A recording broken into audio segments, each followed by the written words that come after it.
जय श्री हरि, जय श्री कृष्ण। बंधुओं, आप सब महाभारत के वन पर्व की कथाओं का श्रवण कर रहे हैं।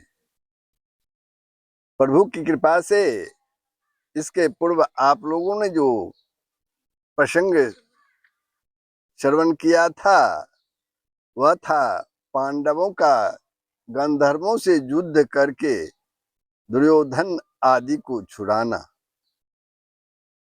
दुर्योधन का अनुताप और प्रायोपवेश का निश्चय। जब दुर्योधन और उसके भाई और सेना सहित गंधर्वों से युद्ध कर रहे थे तो गंधर्व जो है उन्हें अपने कैद में कर लिया और ले जाने लगा गंधर्व के राजा चित्रसेन।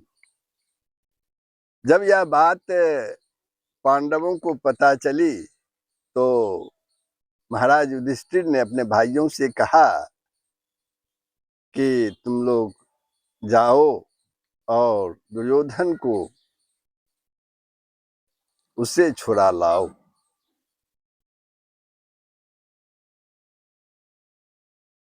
फिर चारों भाई मिलके गए और चित्रसेन से दुर्योधन, उसके भाई और सेना को छुड़ा लिया। दुर्योधन जो पांडवों से बैर रखता था, दुश्मनी रखता था, उसे बड़ा ही पश्चाताप होने लगा।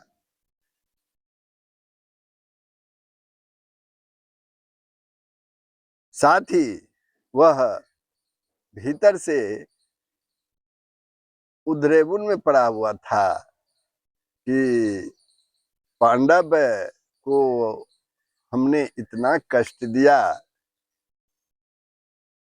वन में कठिन जीवन व्यतीत कर रहा था, वह बहुत ही शर्मिंदा हुआ।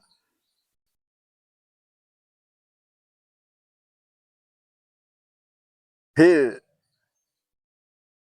पश्चाताप के चलते दुर्योधन जो है का अनुताप जो था बहुत बढ़ गया और प्रायोपवेश का उन्होंने निश्चय कर लिया।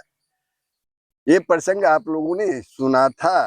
अब आगे का जो प्रसंग है प्रभु, वह है दुर्योधन का प्रायोपवेश परित्याग, साथ ही कर्ण की दिग्विजय, दुर्योधन का वैष्णव याग। ये प्रसंग आप लोग अभी श्रवण करेंगे बंधुओं। तो चलिए देर ना करते हुए हम अपने प्रसंग की ओर चलते हैं कि दुर्योधन का प्रायोपवेश का जो निश्चय था उसका उन्होंने किस प्रकार परित्याग कर दिया, छोड़ दिया।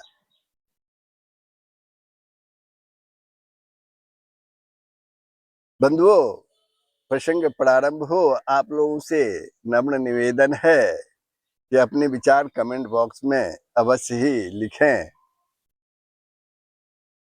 अगर प्रसंग अच्छा लगे तो कमेंट में जय श्री हरि या जय श्री कृष्ण लिखें, या आपका जो विचार है उसे आप जरूर लिखें। तो बंधुओं, आप लोगों से यही निवेदन है कि वीडियो को सब्सक्राइब कर देंगे, विचार लिखेंगे कमेंट बॉक्स में, शेयर करेंगे, लाइक करेंगे। तो चलिए प्रसंग की ओर। दुर्योधन को प्रायोपवेश करते देखकर देवताओं से पराजित पातालवासी दैत्य और दानवों ने विचारा कि यदि इस प्रकार दुर्योधन का प्राणांत हो गया, यानी दुर्योधन की मृत्यु हो गई इस प्रकार, तो हमारा पक्ष जो है गिर जाएगा, कमजोर हो जाएगा। इसलिए उन्होंने उसे अपने पास बुलाने के लिए बृहस्पति और शुक्र को बताए हुए अथर्वेदोक्त मंत्रों द्वारा, अथर्वेद युक्त मंत्रों द्वारा औपनिषद कर्मकांड प्रारंभ कर दिया। वेद वेदांग में निशांत ब्राह्मण लोग मंत्रोच्चारण पूर्वक अग्नि में घी और दूध की आहुति देने लगे।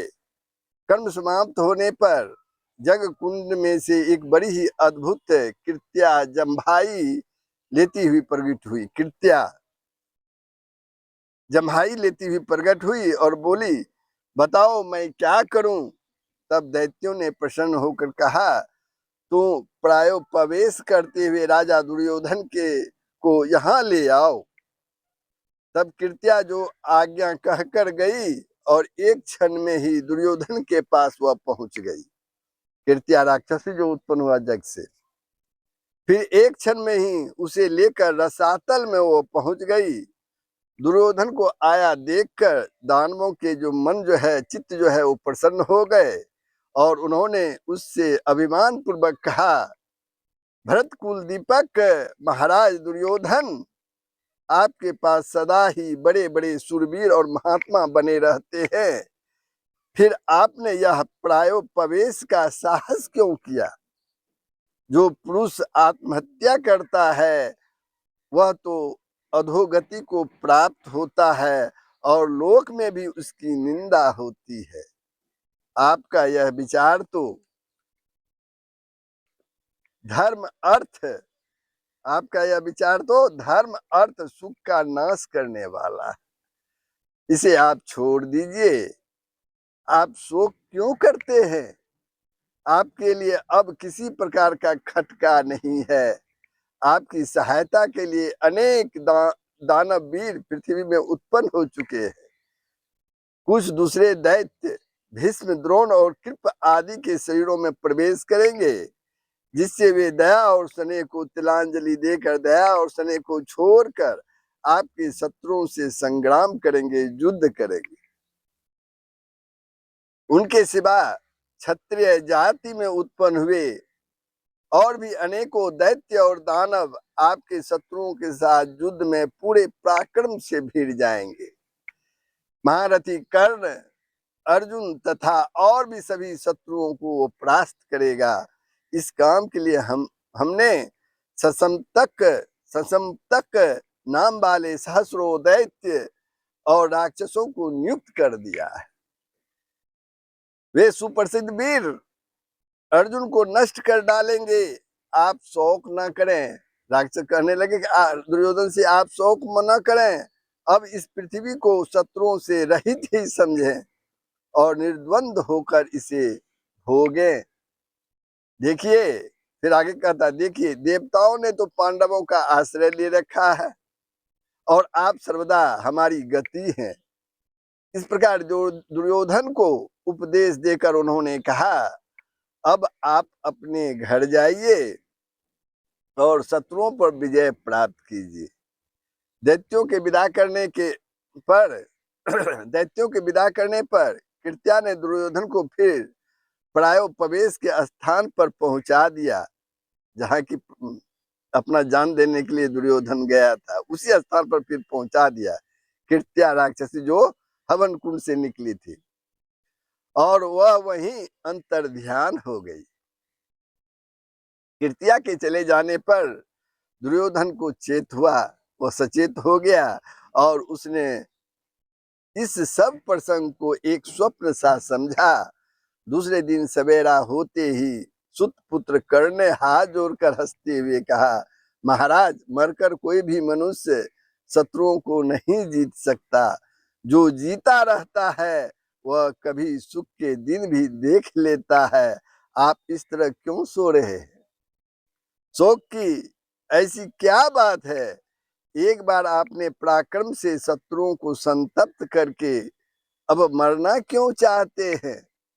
आपको अर्जुन का पराक्रम देखकर भय तो नहीं हो गया है? यदि ऐसा है तो आपके आगे सच्ची प्रतिज्ञा करके कहता हूँ, कर्ण कहता, आपके आगे सच्ची प्रतिज्ञा करके कहता हूँ कि मैं उस संग्राम में मार डालूंगा।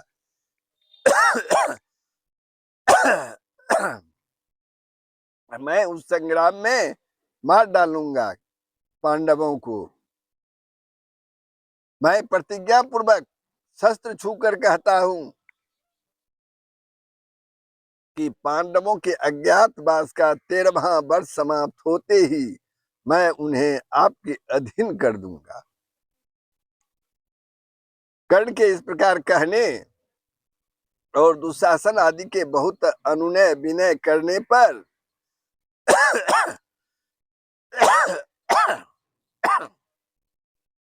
तथा दैत्यों की बात याद करके दुर्योधन आसन से खड़ा हो गया। उसने पांडवों के साथ युद्ध करने का पक्का निश्चय कर लिया, पक्का विचार कर लिया। देखिए दुर्बुद्धि को, इतना होने के बाद भी दुर्बुद्धि का संगति दुर्बुद्धियों के साथ ही है। और फिर हस्तिनापुर चलने के लिए रथ, हाथी, घोड़े और पदातियों से युक्त अपनी चतुरंगिनी सेना को तैयारी करने की आज्ञा दी कि अब चलो हस्तिनापुर। वह विशाल वाहिनी सेना वाहिनी सज धज कर गंगा जी के प्रवाह के समान चलने लगी। इस प्रकार कुछ ही समय में सब लोग जो है हस्तिनापुर पहुंच गए। अब जो हस्तिनापुर पहुंचे उसके बाद का जो प्रसंग है, कर्ण की दिग्विजय और दुर्योधन का वैष्णव याग। जिस समय महामाना पांडवगण द्वैत मन में रहते थे, उस समय हस्तिनापुर में महाधनुर्धर धृतराष्ट्र पुत्र सुत पुत्र कर्ण, महाबली शकुनी, भीष्म, द्रोण और आचार्य ने क्या किया, यही प्रसंग है आगे का। जब दुर्योधन हस्तिनापुर लौट आए तब भीष्म पितामह ने उनसे कहा कि वत्स, अब तुम द्वैत वन को जाने के लिए तैयार हुए थे। क्या कहा? जब तुम द्वैत वन को जाने के लिए तैयार हुए थे, उसी समय मैंने तुमसे कहा था कि मुझे तुम्हारा वहां जाना अच्छा नहीं मालूम देता है, किंतु तुम वहां चले ही गए। वहां शत्रुओं के हाथ से तुम्हें बंधन में भी पड़ना पड़ा और फिर धर्मज्ञ पांडवों ने ही तुम्हें उनसे छुड़ाया। इससे तुम्हें लज्जा नहीं आती? भीष्म पितामह ने दुर्योधन से कहा, देखो उस समय सारी सेना और तुम्हारे भी सामने ही यह सुतपुत्र गंधर्वों से डरकर भाग गया था। सुतपुत्र कर्ण के लिए कहते हैं, वो सुतपुत्र जो है तुम्हारी सारी सेना और ये सुतपुत्र कर्ण गंधर्वों के डर से भाग गया था। उस समय तुमने महात्मा पांडव और दुष्ट बुद्धि कर्ण का पराक्रम ही देखा ही होगा। यह कर्ण तो धनुर्वेद, शूरवीरता या धर्म में पांडवों के चौथाई हिस्से के बराबर भी नहीं है। अतः इस कुल की वृद्धि के लिए मैं तो पांडवों के साथ संधि कर लेना ही अच्छा समझता हूँ। भीष्म पितामह जो है दुर्योधन को समझा रहे हैं। अब भीष्म के इस प्रकार कहने पर राजा दुर्योधन हंसकर शकुनी के साथ चल दिए। उन्हें जाते देखकर कर्ण और दुशासन आदि भी उसके पीछे हो लिए। उन्हें अपनी पूरी बात सुने बिना ही जाते देख भीष्म भी अपने घर को चले गए। जब बात ही नहीं सुनता, चलो हम भीष्म भी अपने घर की ओर चले गए। उसके जाने पर धृतराष्ट्र पुत्र राजा दुर्योधन फिर उसी जगह आकर अपने मंत्रियों से सलाह करने लगा कि हमारा हित किस प्रकार हो और अब हमें क्या करना चाहिए। उस समय कर्ण ने कहा कि राजन सुनिए, मैं आपसे एक बात कहता हूँ। भीष्म सदा ही हमारी निंदा करते रहते हैं और पांडवों की प्रशंसा करते रहते हैं। आपसे द्वेष करने के कारण उनका मेरे प्रति भी द्वेष हो गया है और आपके आगे वे मेरी तरह तरह से निंदा भी करते हैं। सो मैं भीष्म के उन शब्दों को सहन नहीं कर सकता। आप मुझे सेवक, सेना और सवारी देकर पृथ्वी को विजय करने की आज्ञा दीजिए। आपकी विजय अवश्य होगी।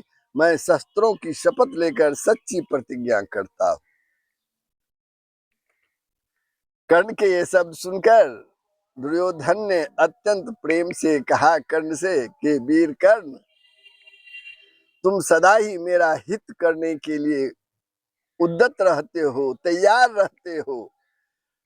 यदि तुम्हें निश्चय है कि मैं अपने सारे शत्रुओं को परास्त कर दूंगा, तो तुम जाओ और मेरे मन को शांत करो। दुर्योधन के ऐसा कहने पर कर्ण ने अपने दिग्विजय यात्रा के लिए सभी आवश्यक चीजें तैयार करने की आज्ञा दे दी।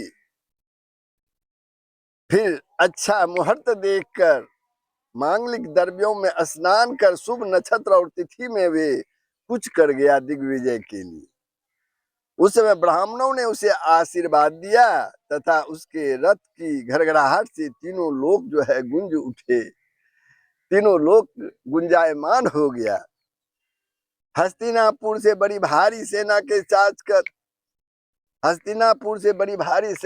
साथ चलकर पहले महाधनुर्धर कर्ण ने राजा द्रुपद की राजधानी को घेर लिया और तब वहां बड़ा भीषण युद्ध करके वीर द्रुपद को अपना आश्रित बना लिया।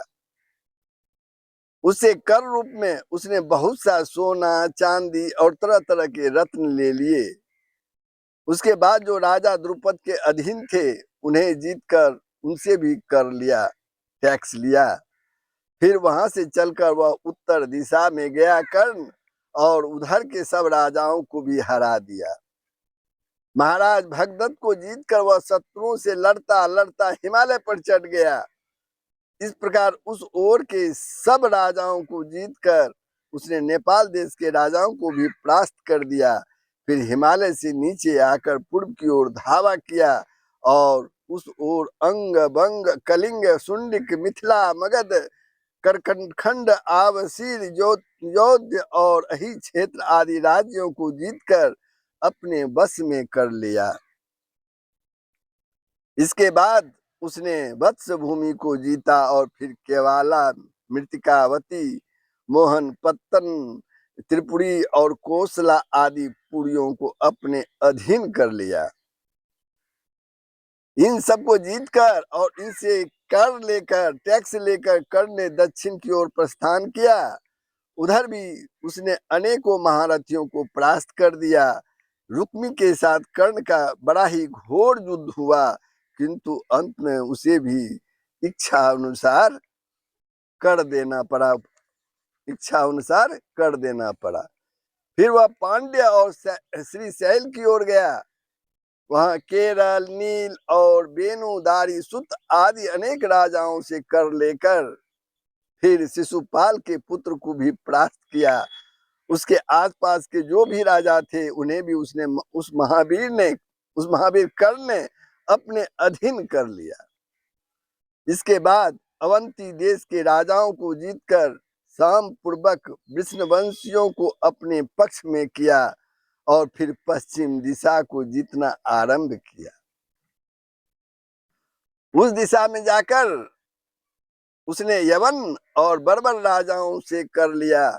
इस प्रकार उसने पूर्व, पश्चिम, उत्तर, दक्षिण सभी दिशाओं में सारी पृथ्वी पर उन्होंने विजय प्राप्त कर दी। इस तरह सारी पृथ्वियों को अपने बस में करके जब वह धनुर्धर वीर कर्ण हस्तिनापुर में वापस लौटा, तो राजा दुर्योधन ने अपने भाई, बड़े बूढ़े और बंधु बांधवों के सहित आगवानी करके उसका विधिवत सत्कार किया तथा बड़ी ही प्रसन्नता से उसकी दिग्विजय की घोषणा कराई। फिर कर्ण से कहा कि कर्ण, तुम्हारा मंगल हो। तुमसे मुझे वह चीज मिली है जिसे मैं भीष्म, द्रोण, कृप और वाहिक से भी प्राप्त नहीं कर सका। वे सब के सब पांडव तथा दूसरे राजा तो तुम्हारे 16वें अंश के भी बराबरी नहीं कर सकते। मैं पांडवों का बड़ा भारी राजसूय यज्ञ देखा था, तो अब मेरी इच्छा है भी राजसूय यज्ञ करने की है। दुर्योधन कहता, मेरी इच्छा है मैं भी राजसूय यज्ञ करूं, तुम उसे पूरी करो।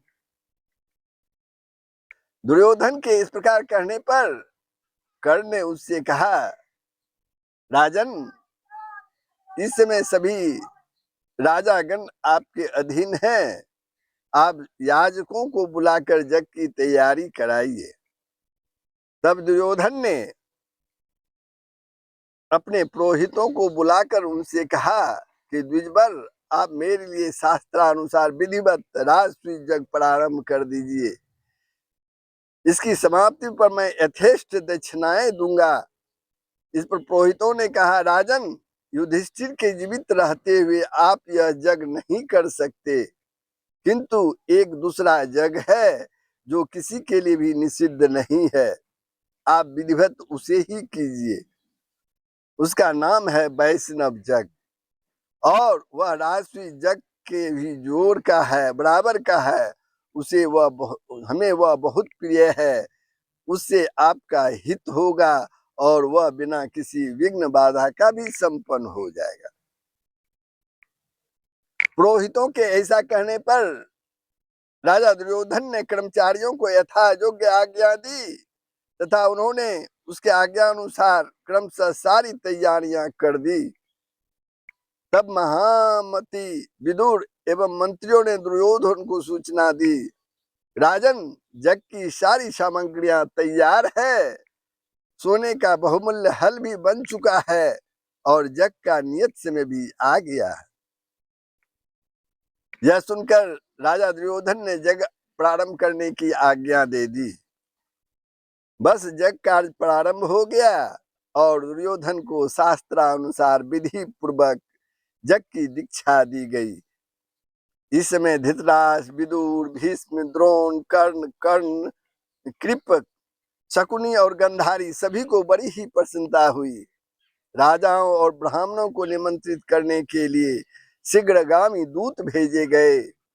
वे सब तेज चलने वाली सवारियों पर बैठकर जहां तहां जाने लगे।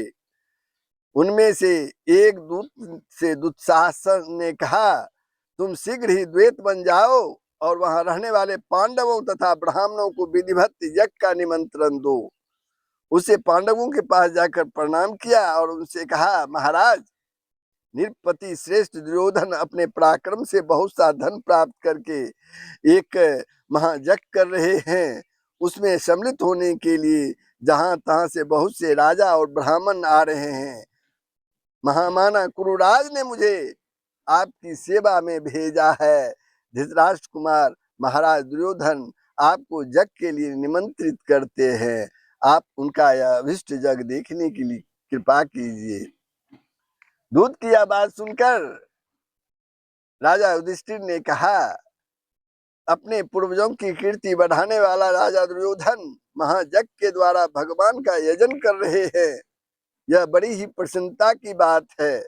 हम भी इसमें सम्मिलित होते, किंतु इस समय ऐसी किसी प्रकार नहीं हो सकते। इस समय हम लोग किसी भी प्रकार सम्मिलित नहीं हो सकते, क्योंकि 13 वर्ष तक हमें वनवास के नियम का पालन करना है।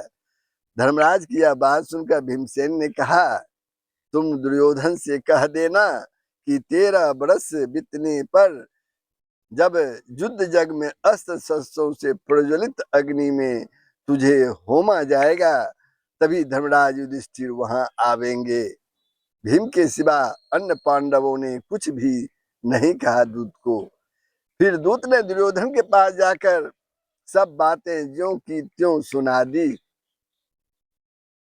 अब अनेकों देशों से प्रधान प्रधान पुरुष और ब्राह्मण हस्तिनापुर आने लगे यज्ञ में भाग लेने के लिए।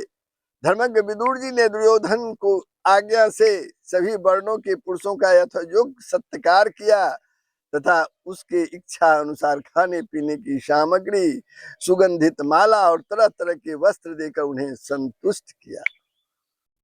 राजा दुर्योधन ने सभी के लिए शास्त्रानुसार यथायोग्य निवास गृह बनवाए तथा सभी राजा और ब्राह्मणों को बहुत सा धन देकर विदा किया। फिर वह भाइयों तथा कर्ण और शकुनी के सहित हस्तिनापुर लौट आया। कुछ दिन वन में रहकर फिर धर्मज्ञ पांडव, ब्राह्मण तथा दूसरे साथियों सहित वहां से चल दिए। इंद्रसेन आदि सेवक भी उनके साथ हो लिए। फिर जिस मार्ग में शुद्ध अन्न और स्वच्छ जल का सुपास था, उससे चलकर वे काम्यक बन के पवित्र पवित्र आश्रम में पहुंच गए। अब जो है ये प्रसंग जो था प्रभु यही समाप्त होता है। आगे का जो प्रसंग है व्यास जी का युधिष्ठिर के पास जाना, उन्हें तप और दान का महत्व बताना, मुद्गल ऋषि की कथा आप इसके आगे के भाग में श्रवण करेंगे। तब तक के लिए मैं विदा लेता हूँ, फिर मिलता हूँ आपसे। तब तक आपके कमेंट यानी विचार, शेयर और लाइक के इंतजार में। जय श्री हरि। सबका कल्याण हो, पूरे विश्व का कल्याण।